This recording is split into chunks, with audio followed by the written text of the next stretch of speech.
حیات الصحابہ۔ ٹاپک: نبی کریم صلی اللہ علیہ وسلم کے عام صحابہ کرام رضی اللہ تعالیٰ عنہ کی بھوک۔ نبی کریم صلی اللہ علیہ وسلم کے صحابی حضرت ابو جہاد سے ان کے بیٹے نے کہا: اے ابا جان، آپ لوگوں نے حضور صلی اللہ علیہ وسلم کو دیکھا اور ان کی صحبت میں رہے۔ اللہ کی قسم، اگر میں حضور صلی اللہ علیہ وسلم کو دیکھ لیتا تو میں یہ کرتا وہ کرتا۔ تو ان سے ان کے والد ابو جہاد نے کہا: اللہ سے ڈرو، سیدھے سیدھے چلتے رہو۔ قسم ہے اس ذات کی جس کے قبضے میں میری جان ہے، ہم لوگوں نے غزوہ خندق کی رات اپنا یہ حال دیکھا ہے کہ آپ فرما رہے تھے: جو جا کر ان دشمنوں کی خبر لے کر ہمارے پاس آئے گا، اللہ قیامت کے دن اسے میرا ساتھی بنا دیں گے۔ کیونکہ مسلمانوں کو بھوک بہت زیادہ لگی ہوئی تھی اور سردی بہت زیادہ پڑ رہی تھی، اس لیے اس کام کے لیے کوئی بھی کھڑا نہ ہوا، یہاں تک کہ حضور صلی اللہ علیہ وسلم نے تیسری بار نام لے کر پکارا: اے حذیفہ۔ آگے سردی برداشت کرنے کے باب میں حضرت حذیفہ کی لمبی حدیث اسی طرح آئے گی۔ حضرت ابن مسعود رضی اللہ عنہ فرماتے ہیں کہ حضور صلی اللہ علیہ وسلم نے اپنے صحابہ کے چہروں میں بھوک کی نشانی دیکھ کر فرمایا: تمہیں خوشخبری ہو، بہت جلد تم پر ایسا زمانہ آئے گا کہ تمہیں صبح کو بھی سرید کا ایک پیالہ کھانے کو ملے گا اور اسی طرح شام کو بھی۔ صحابہ کرام رضی اللہ عنہ نے عرض کیا: اللہ کے رسول صلی اللہ علیہ وسلم، اس وقت تو ہم بہتر ہوں گے۔ آپ نے فرمایا: نہیں، آج تم اس دن سے بہتر ہو۔ حضرت محمد بن سیرین رضی اللہ عنہ فرماتے ہیں کہ حضور صلی اللہ علیہ وسلم کے کچھ صحابہ پر 3 دن برابر ایسے گزر جاتے کہ انہیں کھانے کی کوئی چیز نہ ملتی، تو وہ کھال کو بھون کر اسے کھا لیا کرتے۔ جب کوئی چیز نہ ملتی تو پتھر لے کر پیٹ پر باندھ لیتے۔ حضرت فضالہ بن عبید رضی اللہ عنہ فرماتے ہیں کہ حضور صلی اللہ علیہ وسلم جب لوگوں کو نماز پڑھاتے تو بہت سے صفہ والے بھوک کی کمزوری کی وجہ سے نماز میں گر جاتے۔ انہیں دیکھ کر دیہاتی لوگ کہتے: ان کو جنون ہو گیا ہے۔ جب حضور صلی اللہ علیہ وسلم نماز سے فارغ ہوتے تو ان کی طرف متوجہ ہو کے فرماتے کہ بھوک پر تمہیں اللہ کے یہاں بدلہ ملے گا۔ اگر وہ تمہیں معلوم ہو جائے تو تم یہ چاہنے لگو کہ وہ فقر و فاقہ بڑھ جائے۔ حضرت انس رضی اللہ عنہ فرماتے ہیں کہ حضور صلی اللہ علیہ وسلم کے ساتھ ساتھ صحابہ اکرام رضی اللہ تعالیٰ عنہ صرف ایک کھجور چوس کر گزارا کرتے، گرے ہوئے پتے کھایا کرتے، جس کی وجہ سے ان کے جبڑے سوج جاتے تھے۔ حضرت ابو ہریرہ رضی اللہ عنہ فرماتے ہیں کہ ایک بار حضور صلی اللہ علیہ وسلم کے ساتھ صحابہ کو سخت تیز بھوک لگی۔ حضور صلی اللہ علیہ وسلم نے مجھے 7 کھجوریں دیں، ہر آدمی کے لیے 1 کھجور۔ حضرت ابو ہریرہ رضی اللہ عنہ فرماتے ہیں کہ ایک دن مجھے تیز بھوک لگی، بھوک کی وجہ سے میں گھر سے مسجد کی طرف چلا۔ مجھے حضور صلی اللہ علیہ وسلم کے کچھ صحابہ ملے، انہوں نے کہا: اے ابو ہریرہ، اس وقت تم کس وجہ سے باہر آئے ہو؟ میں نے کہا: صرف بھوک کی وجہ سے۔ انہوں نے کہا: ہم بھی اللہ کی قسم صرف بھوک کی وجہ سے باہر آئے ہیں۔ ہم وہاں سے اٹھے اور حضور صلی اللہ علیہ وسلم کی خدمت میں حاضر ہوئے۔ آپ نے فرمایا: تم لوگ اس وقت کس لیے آئے ہو؟ میں نے عرض کیا: اے اللہ کے رسول صلی اللہ علیہ وسلم، کی بھوک کی وجہ سے حضور صلی اللہ علیہ وسلم نے ایک طباق منگوایا جس میں کھجوریں تھیں۔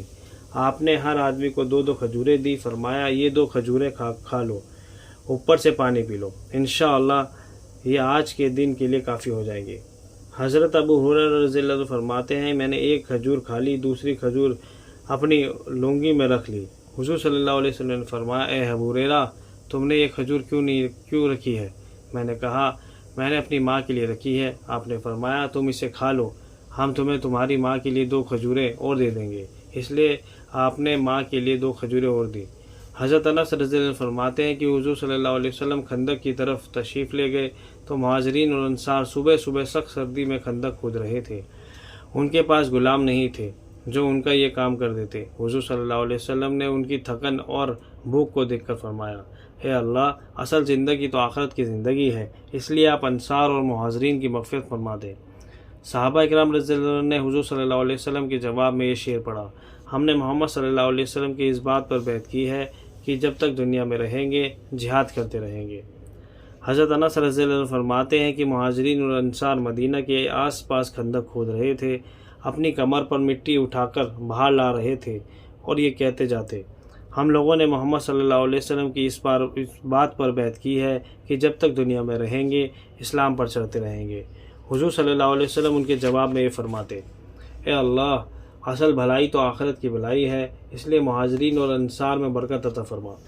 حضرت انس رضی اللہ عنہ فرماتے ہیں کہ 2 مٹھی جو اس پگھلی ہوئی چربی میں ان لوگوں کے لیے تیار کیے جاتے جس کا مزہ بدلا ہوا ہوتا۔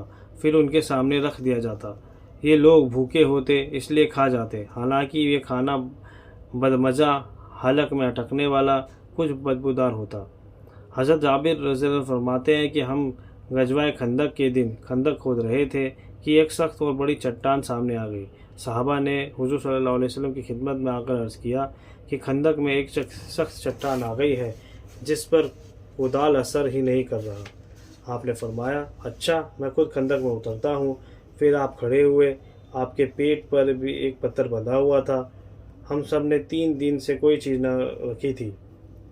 آگے لمبی حدیث کی ذکر ہے۔ حضرت ابن عباس رضی اللہ عنہ فرماتے ہیں کہ حضور صلی اللہ علیہ وسلم آپ کے صحابہ رضی اللہ عنہ نے خندق کھودی۔ انہوں نے بھوک کی وجہ سے اپنے پیٹ پر پتھر باندھ رکھے تھے۔ آگے لمبی حدیث ذکر کی ہے۔ ان دونوں حدیثوں میں ہم صحابہ اکرام رضی اللہ عنہ کی غیبی مستعید کے باب میں ذکر کریں گے۔ ابن ابی شعبہ نے حضرت جابر کی اسی حدیث کو ذکر کیا ہے اور اس کے آخر میں یہ ہے، انہوں نے مجھے بتایا کہ اس دن صحابہ اکرام رضی اللہ عنہ کی تعداد 800 تھی۔ حضرت عبداللہ بن عامر بن ربیعہ اپنے باپ حضرت عامر رضی اللہ عنہ سے نقل کرتے ہیں کہ حضور صلی اللہ علیہ وسلم کبھی کبھی ہمیں سریہ میں جہاد کے لیے بھیج دیتے۔ ہمارا راستے کا سامان صرف کھجور کی ایک جنبیل ہوتی۔ پہلے ہمارا امیر ایک مٹھی کھجور ہم لوگوں میں بانٹ دیتا، پھر آخر میں ایک کھجور بانٹتا۔ میں نے اپنے باپ سے کہا کہ ایک کھجور کیا کام دیتی تھی؟ انہوں نے کہا اے بیٹے یہ نہ کہو، جب ہمیں ایک کھجور بھی ملنی بند ہو گئی تب ہمیں ایک کھجور کی ضرورت کا اندازہ پتہ چلا۔ حضرت جابر رضی اللہ عنہ فرماتے ہیں کہ حضور صلی اللہ علیہ وسلم نے ایک بار ہمیں قریش کے ایک تجارتی قافلے کے مقابلے کے لیے بھیجا۔ حضرت ابو عبیدہ بن زرہ رضی اللہ عنہ کو ہمارا امیر بنایا۔ آپ نے ہمیں کھجوروں کی ایک جنبیل توشے کے طور پر دی۔ آپ کو اس جنبیل کے علاوہ ہمارے لیے کوئی اور توشہ نہ ملا، اس لیے حضرت ابو عبیدہ ہمیں ایک کھجور دیتے۔ حضرت جابر کے شاگرد کہتے ہیں کہ میں نے کہا کہ آپ لوگ ایک کھجور کا کیا کرتے تھے؟ انہوں نے کہا ہم ایک کھجور کو ایسے چوستے تھے جیسے بچہ دودھ چوستا ہے، پھر اوپر سے ہم پانی پی لیا کرتے تھے تو وہ کھجور ہمیں صبح سے رات تک کے لیے کافی ہو جاتی۔ ہم اپنی لاٹھیوں سے پتے جھاڑتے، انہیں پانی میں بھگو کر کھا لیا کرتے۔ آگے پوری حدیث کو ذکر کیا گیا ہے۔ امام مالک اور بخاری اور مسلم اور دوسرے لوگوں نے اس حدیث کو روایت کیا ہے کہ ان کی روایت میں یہ ہے کہ سفر میں صحابہ اکرام رضی اللہ عنہ کی تعداد 300 تھی۔ طبرانی نے اپنی روایت میں 600 اور کچھ زیادہ کی تعداد لکھی ہے۔ امام مالک کی روایت میں یہ حضرت جابر کے شاگرد کہتے ہیں میں نے پوچھا ایک کھجور کیا کام دیتی ہوگی؟ انہوں نے فرمایا جب وہ بھی ختم ہو گئی تو ہمیں اس کی قدر معلوم ہوئی۔ حضرت ابو خنیس غفاری رضی اللہ عنہ فرماتے ہیں کہ ایک غزوہ تہامہ میں حضور صلی اللہ علیہ وسلم کے ساتھ تھے۔ جب ہم عثفان پہنچے تو صحابہ نے حضور صلی اللہ علیہ وسلم کی خدمت میں حاضر ہو کر عرض کیا اے اللہ کے رسول صلی اللہ علیہ وسلم، بھوک نے ہمیں کمزور کر دیا ہے، آپ ہمیں اجازت دیں ہم سواری کے جانور ذبح کر کے کھا لیں۔ آپ نے فرمایا بہت اچھا، کھا لو۔ پھر حضرت عمر بن خطاب رضی اللہ تعالیٰ عنہ کو اس بات کا پتہ چلا۔ انہوں نے حضور صلی اللہ علیہ وسلم کی خدمت میں آ کر عرض کیا اے اللہ کے نبی صلی اللہ علیہ وسلم، یا آپ نے کیا کیا؟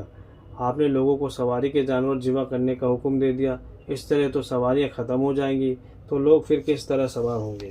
آپ نے فرمایا اے ابن خطاب، پھر تمہاری کیا رائے ہے؟ انہوں نے کہا میری رائے یہ ہے کہ آپ لوگوں سے یہ کہیں کہ ان کے توشے میں جتنا بچا ہوا ہے وہ سب آپ کی خدمت میں لے آئیں، پھر آپ اس سارے کو ایک برتن میں جمع کریں۔ آپ پھر مسلمانوں کے لیے اللہ کی برکت سے دعا کریں، اس لیے آپ نے لوگوں کو اس کا حکم دیا۔ سب نے اپنے بچے ہوئے توشوں کو ایک برتن میں ڈال لیا، پھر آپ نے مسلمانوں کے لیے دعا فرمائی، پھر آپ نے فرمایا تم اپنے اپنے برتن لے جاؤ۔ چنانچہ ہر آدمی نے اس میں سے اپنا برتن بھر لیا۔ آگے پوری حدیث کو ذکر کیا گیا۔ حضرت عمر بن خطاب رضی اللہ عنہ فرماتے ہیں کہ ہم لوگ ایک غزوہ میں حضور صلی اللہ علیہ وسلم کے ساتھ تھے۔ ہم نے عرض کیا اے اللہ کے رسول صلی اللہ علیہ وسلم، دشمن سامنے آ گیا ہے، اس کے پاس کھانے کا خوب سامان ہے، اس وجہ سے ان کے پیٹ تو بھرے ہوئے ہیں، ہم لوگ بھوکے ہیں۔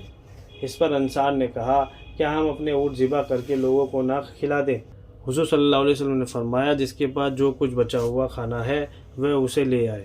چنانچہ لوگ لانے لگے، کوئی ایک مدھ لاتا، کوئی سال آتا۔ ایک مدھ 14 چھٹاں کا ہوتا ہے، اور ایک سا 3.5 سیر کا، کوئی کم لاتا کوئی زیادہ، تو ساری فوج کے پاس سے 20 سا سے زیادہ کھانے کا سامان جمع ہوا۔ حضور صلی اللہ علیہ وسلم نے اس کے ایک طرف بیٹھ کر برکت کی دعا فرمائی، پھر آپ نے فرمایا کہ اس میں سے آرام سے لیتے جاؤ اور لوٹ مار نہ مچاؤ۔ چنانچہ ہر آدمی اپنی زنبیل میں اور اپنی بوری میں ڈال کر لے جانے لگا۔ انہوں نے اپنے تمام برتن بھر لیے، یہاں تک کہ کچھ لوگوں نے تو اپنی آستین میں گرہ لگا کر اس میں بھر لیے۔ اس زمانے میں آستین بڑی ہوتی تھی۔ جب سب لے جا چکے تو کھانا جیوں تا جیوں اسی طرح تھا، اس میں کوئی کمی نہ آئی۔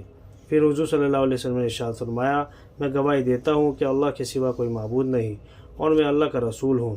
جو بندہ بھی سچے دل سے اس کلمے کو پڑھے گا اور اسے لے کر اللہ کے یہاں حاضر ہوگا، اللہ آگ کی گرمی سے اسے ضرور بچائیں گے۔ حضرت سہل بن سعد رضی اللہ عنہ فرماتے ہیں کہ ہمارے قبیلے کی ایک عورت اپنے کھیت میں چقندر لگایا کرتی تھی۔ جب جمعے کا دن آتا تو وہ چقندر کی جڑیں نکال کر ایک ہانڈی میں ڈال دیا کرتی، پھر ایک مٹھی جوں پیس کر اس میں ڈال دیتی تو چقندر کی جڑیں گوشت والی ہڈی کا کام کر دی۔ ہم جمعے کی نماز پڑھ کر اس عورت کے پاس جاتے، اسے سلام کرتے، وہ عورت کھانا ہمارے سامنے رکھتی۔ ہمیں اس کے اس کھانے کی وجہ سے جمعے کے دن کا بڑا شوق تھا، اور ایک روایت میں یہ ہے کہ اس میں چربی اور چکنائی بالکل نہ ہوتی۔ ہمیں جمعے کے دن کی بڑی خوشی ہوتی۔ حضرت ابن ابی اوفا رضی اللہ عنہ فرماتے ہیں کہ ہم نے حضور صلی اللہ علیہ وسلم کے ساتھ 7 غزوے ایسے کیے جن میں ہم ٹڈی کھایا کرتے تھے۔ حضرت ابو برزہ رضی اللہ عنہ فرماتے ہیں کہ ہم ایک غزوہ میں تھے، ہمارا کچھ مشرکوں سے مقابلہ ہوا، ہم نے ان کو ہرا دیا، وہ سب بھاگ گئے۔ ہم نے ان کی جگہ پر قبضہ کر لیا تو وہاں راکھ پر روٹی پکانے کے تندور بھی تھے، ہم ان کے تندور کی پکی ہوئی روٹیاں کھانے لگے۔ ہم نے جاہلیت میں یہ سنا تھا کہ جو گندم کی روٹی کھائے گا وہ موٹا ہو جائے گا، اس لیے جب ہم نے روٹیاں کھا لی تو ہم میں سے ہر آدمی اپنی بازوؤں کو دیکھنے لگا کہ ہم موٹے ہو گئے۔